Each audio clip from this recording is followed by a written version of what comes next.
معزز ناظرین، السلام علیکم ورحمۃ اللہ وبرکاتہ۔ نحمدہ ونصلی ونسلم علی رسولہ النبی الامین المکین الکریم الحنین الرؤوف الرحیم، اما بعد فاعوذ باللہ من الشیطان الرجیم، بسم اللہ الرحمن الرحیم۔ رب اشرح لی صدری ویسر لی امری واحلل عقدۃ من لسانی یفقہوا قولی، ربی زدنی علما ربی زدنی علما ربی زدنی علما، صدق اللہ العظیم۔ جیسا کہ ہم نے سورہ رحمان کی آیات کا پہلی نشست میں ترجمہ کیا تھا اور مختصر تفسیر بھی ہم نے آپ کے سامنے پیش کی تھی، پھر انشاءاللہ رحمان آج پھر سورہ رحمان کی آخری کچھ آیات کا ترجمہ اور مختصر تفسیر پیش کروں گا۔ بسم اللہ الرحمن الرحیم۔ اللہ ارشاد فرماتا ہے کہ جنتی عورتیں نگاہیں نیچے رکھنے والی ہوں گی، یعنی جنتی جو خواتین ہوں گی، یعنی جنتی جو حوریں ہوں گی، وہ نگاہیں نیچی رکھنے والی ہوں گی، اور ان سے پہلے نہ کسی انسان نے ہاتھ لگایا اور نہ کسی جن نے ہاتھ لگایا، ہے نا۔ یعنی چونکہ وہ جنت میں ہیں، یعنی اللہ کے حفظ و امان میں ہیں، فرشتوں کے حفظ و امان میں ہیں، اور ایسی جگہ میں ہیں جہاں پر بے پردگی ہو ہی نہیں سکتی، جہاں پہ بے پردگی ہے نا ناممکن ہے، مگر پھر بھی اللہ رب العزت کی شان یہ ہے کہ اللہ رب العزت اپنے بندے سے اس طرح مخاطب ہوتا ہے اور اس طرح سے اپنا کلام پیش کرتا ہے اور اپنی آیتوں کو اس طرح سے پیش کرتا ہے کہ بندہ ہر لحاظ سے اللہ کو رب العالمین مان لے، اللہ کو، اللہ کی الوہیت ہے نا کا مدعی ہو جائے، اور اس پہ ہے نا یقین ایسا کر لے کہ اس سے بہتر نہ کوئی آیت ہو سکتی ہے، نہ اس سے بہتر کوئی ہے نا صورت ہو سکتی ہے، نہ اس سے بہتر کوئی لفظ اس جگہ استعمال ہونے والا ہو۔ اللہ تبارک و تعالیٰ نے ہر طرح سے ہمیں اپنی قرآن میں، اپنی کتاب میں ہم سے ہم کلام کیا ہے۔ اللہ نے کیا فرمایا؟ جنتی عورتیں نگاہیں نیچے رکھنے والی ہوں گی، ان سے پہلے نہ کسی انسان نے ہاتھ لگایا، یعنی نہ کسی جن نے انہیں ہاتھ لگایا۔ فَبِأَيِّ آلَاءِ رَبِّكُمَا تُكَذِّبَانِ، سو تم جن و انسان ہے نا، تم اپنے رب کی کس کس نعمتوں کو جھٹلاؤ گے۔ پھر اگلی آیت میں ہے وہ جنتی حوریں، وہ جنتی عورتیں کیا ایسی خوبصورت ہوں گی گویا کہ یاقوت اور مرجان ہیں، اور جو خاتون پردے کے پابند ہیں، نیک ہیں، اسے اللہ جنت میں حوروں سے زیادہ حسن عطا فرمائے گا۔ یعنی جو عورت اس کائنات میں، اس دنیا میں ہے نا نیک ہوں گی اور بہت زیادہ اللہ کی فرما بردار ہوں گی، اللہ تبارک و تعالی جنت میں انہیں کیا بہت خوبصورت بنائے گا، اور حوروں، جنت کی جو حوریں ہوں گی ان سب سے زیادہ ان کا حسن ہوگا۔ جو دنیا میں نیک عورتیں ہوں گی، اور یہ جنتی حوریں اس مرد کو ملیں گی جس نے اپنی نگاہ کی حفاظت کی۔ یعنی یہاں دنیا کے اندر آزمائش میں امتحان کے جائز کے علاوہ ناجائز کی طرف مت دیکھو، یعنی کہنے کا مقصد یہی ہے کہ وہ دنیا میں رہے، مگر ہے نا چونکہ اللہ تبارک و تعالیٰ نے انہیں ہے نا غیر محرم عورتوں کو دیکھنے سے منع کیا تھا، وہ گناہوں سے باز آئیں، اور اس دار فانی میں، اس دنیا میں انہوں نے اپنے نگاہ کی حفاظت فرمائی، اپنے نفس پہ قابو کیا، جس کی وجہ سے اللہ تبارک و تعالیٰ انہیں جنت میں ایسی حوریں دے گا، ایسی حور دے گا کہ بس ان کی خوبصورتی ایسی ہوگی کہ بس انسان بس دیکھتا ہی رہ جائے، بس انسان دیکھتا ہی رہ جائے۔ پھر اگلی آیت میں ہے کیا؟ فَبِأَيِّ آلَاءِ رَبِّكُمَا تُكَذِّبَانِ، سو تم اپنے رب کی کس کس نعمتوں کو جھٹلاؤ گے۔ آج ہم یہی چاہتے ہیں کہ ہماری شریک حیات کو، یعنی ہماری لائف پارٹنر کو، یعنی ہماری ہونے والی وائف کو کسی نے ٹچ بھی نہ کیا ہو، کسی نے چھوا بھی نہیں کیا، چھوا بھی نہ ہو، ہے نا، کسی نے دیکھا بھی نہیں ہو۔ ہم یہی سوچتے ہیں نا کہ ہماری جو شریک حیات ہو وہ اس کو کسی نے شیک ہینڈ بھی نہیں کیا ہو. اللہ تبارک و تعالیٰ نے ہماری سوچ کو اجاگر کیا ہے، ہماری سوچ کے مطابق ہے نا جنت کی بات فرمائی ہے کہ اے مسلمانوں، جنت میں وہ تمہیں عورتیں ملیں گی، وہ حوریں ملیں گی جس کو نہ کسی نے دیکھا ہوگا نہ کسی نے چھوا ہوگا. کیا؟ اور سو تم اپنے رب کی کس کس نعمتوں کو جھٹلاؤ گے. پھر اگلی آیت میں اللہ ارشاد فرماتا ہے احسان کا بدلہ کیا ہے؟ صرف احسان، یعنی احسان سے مراد نیکی ہے. یعنی تم اس کائنات میں نیکی کرو گے تو اللہ تبارک و تعالیٰ اس کا بدلہ احسان کرے گا، مطلب اس کا بدلہ جنت ہے، اس کا بدلہ جنت ہے. اللہ تبارک و تعالیٰ تمہیں جنتیں عطا کرے گا جنت میں. اور فَبِأَيِّ آلَاءِ رَبِّكُمَا تُكَذِّبَانِ، سو تم اپنے رب کی کس کس نعمتوں کو جھٹلاؤ گے. پھر اگلی آیت میں ہے اللہ کا ڈر رکھنے والوں. کیا؟ اللہ کا ڈر رکھنے والوں کے لیے یہ جو دو باغ تھے یعنی دو جنتیں تھیں، اس کے علاوہ اور وہ جنتیں ہیں، ہے نا. اب سوچیں اللہ کا ڈر جن کے دل میں ہے، جنہوں نے اس کائنات میں رہ کر اللہ سے ڈرتے رہے اور اللہ کی حمد و ثنا کی، اللہ کی پاکی بیان کی، اللہ کی ربوبیت کا اعلان کیا، اللہ کی الوہیت کا اعلان کیا، اللہ کو راضی کیا. جو اللہ سے ڈرتے رہے ان کے لیے دو جنتیں ہیں. اللہ تبارک و تعالیٰ کی شان ہے، وہ جسے جو چاہے عطا کر دے. فَبِأَيِّ آلَاءِ رَبِّكُمَا تُكَذِّبَانِ، سو اے جنو انسان تم دونوں اپنے رب کی کس کس نعمتوں کو جھٹلاؤ گے.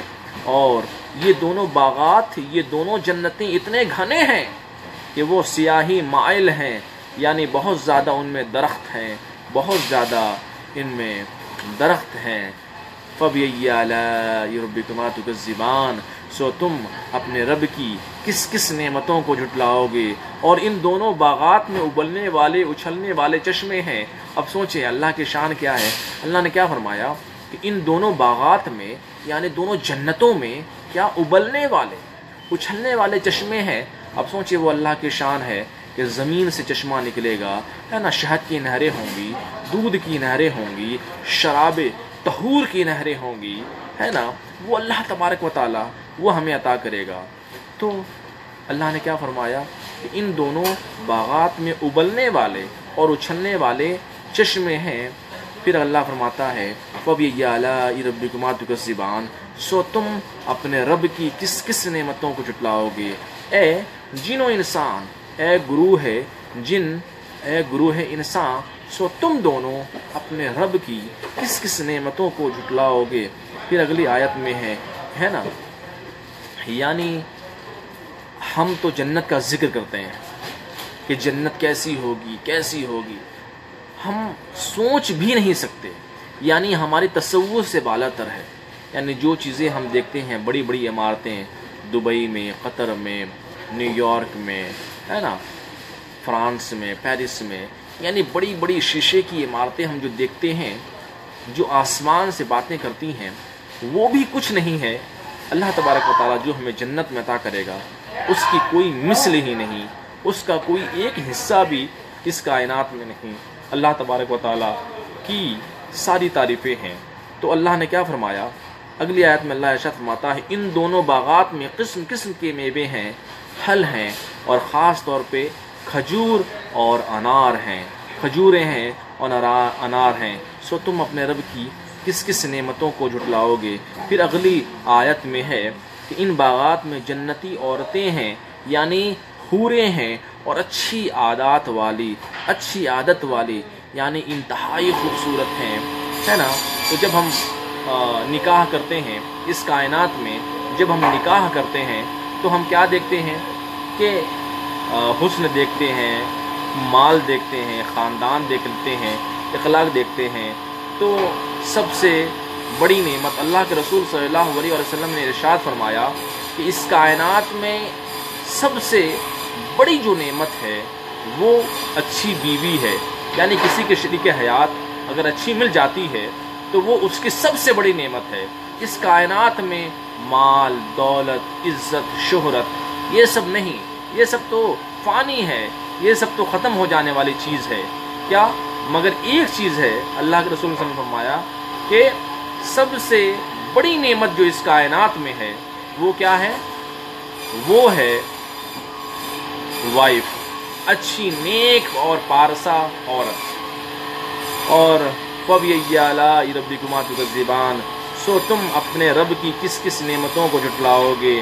اور پھر اگلی آیت میں ہے کہ جنتی حوریں خیموں میں پردہ نشیں ہوں گی۔ آپ سوچیں، جنتی حوریں تو یہ تو پردہ نشیں ہوں گی ہی، یعنی جنت میں جو بھی حوریں ہوں گی یہ تو ظاہر سی بات ہے، یہ تو قدرت کا نظام ہے، وہاں پہ تو پردہ نشینیں ہوں گی، لیکن اس کے باوجود اللہ نے کیا فرمایا؟ جنتی حوریں خیموں میں پردہ نشیں ہوں گی۔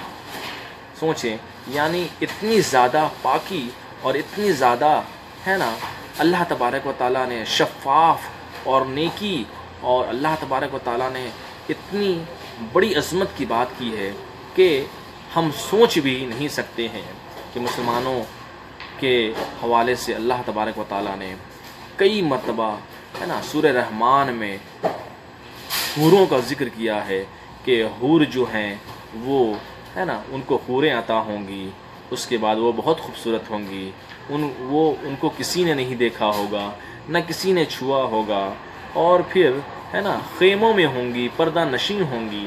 پھر اگلی آیت میں ہے فَبِأَيِّ آلَاءِ رَبِّكُمَا تُكَذِّبَانِ، سو تم اے جن و انسان اپنے رب کی کس کس نعمتوں کو جھٹلاؤ گے۔ پھر اگلی آیت میں ان جنتی حوروں کو نہ کسی انسان نے پہلے چھوا نہ کسی جن نے۔ پھر اللہ نے ارشاد فرمایا کیا؟ ان جنتی حوروں کو نہ کسی انسان نے پہلے چھوا نہ کسی جن نے۔